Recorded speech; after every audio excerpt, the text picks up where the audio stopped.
we're going to see how fast it takes to touch grass in every game in the Red Dead series. Starting with Red Dead Revolver, but trust me, you don't want to miss a second because I bet that you've never played every game in the series. An interesting fact is that Revolver lost to Half-Life 2 for Game of the Year, back in 2004. Keep in mind that this is the remastered version. At the time of release, the graphics were shocking. You had other heavy hitters such as GTA San Andreas, Halo 2 and Far Cry. All we had to do was follow the damn train, CJ. The game was quite linear, with a subpar storyline that didn't make sense. Let's start the timer as soon as I start a new game. Let's go. That's the first game down. Why don't you take my old pistol?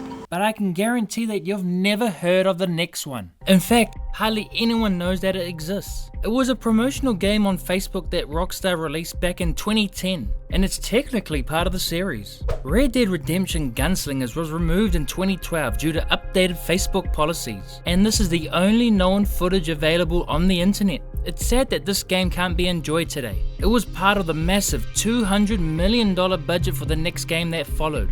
Can we edit in some grass on this, please? The game that followed this was super groundbreaking. Red Dead Redemption was a major step up for Rockstar. It was their chance to prove that they could make a game similar to GTA. It is set in the year 1911, a time where modern convenience is starting to creep in. The graphics are absolutely top notch, and even today I'm blown away by the amount of detail that went into this game. The terrain changes are seamless. You can be riding across open fields chasing bison, to snow-capped mountains that are home to grizzly bears. What the hell were you thinking going off on your own? You're just a boy. In 2010, the game stood apart from the other competing video games of the year, such as Super Mario, Mass Effect and God of War. The story follows a man trying to get his family back at any cost, and by the end of it, you'll be left with the same satisfaction you get after watching a great movie. Jack, come here, boy. After the opening scene, the train stops in Armadillo and we're able to control the character for the first time.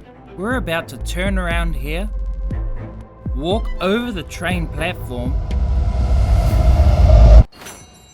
I can't believe that's another game done. And we have Red Dead Undead Nightmare. This was released when The Walking Dead was the most talked about show and Black Ops had a separate zombie mode. Basically, the whole world was in a zombie frenzy. What is going on? And Rockstar made sure to capitalize off this. Fans loved the gruesome and creepy aesthetic. It was a far cry from the first version, and the tone of the game left players tense, which made it successful. Let's just start the timer from the main menu, and during the cutscene we see Uncle turned into a zombie. He eventually gets the rest of the family, Jack and Abigail. We're gonna forget about Uncle, walk over here, and technically this is grass.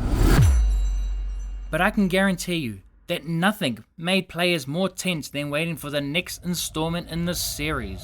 A masterpiece in entertainment, which is widely regarded as one of the best video games in history.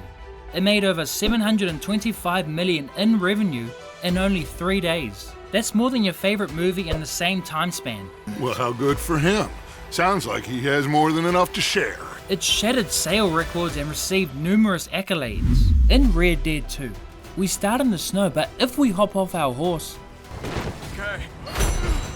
we're technically touching grass. Because according to Wikipedia, there are 12,000 types of grass, with many capable of surviving in the snow. Red Dead Online is the most recent installment in the series, and after choosing how your character looks and the cutscene, this is how long it took to touch grass in Red Dead Online. These are the final times. Let me know if you want to know how long it takes to touch water.